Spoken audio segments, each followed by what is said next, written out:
শপথ করিতেছি যে আমার উপর অর্পিত দায়িত্ব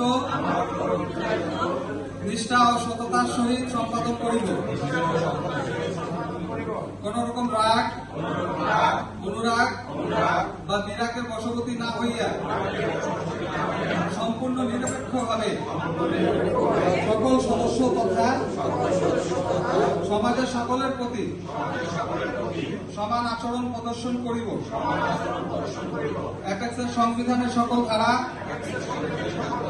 ও উপধারাকে পুঙ্খানুপুঙ্খভাবে অনুসরণ করে অ্যাপেক্সের আদর্শকে বাস্তবায়নের মাধ্যমে উন্নত সমাজ প্রতিষ্ঠার জন্য নিবেদিত থাকিব। পরম করুণাময় আল্লাহ আমার সহায় হন। আমিন।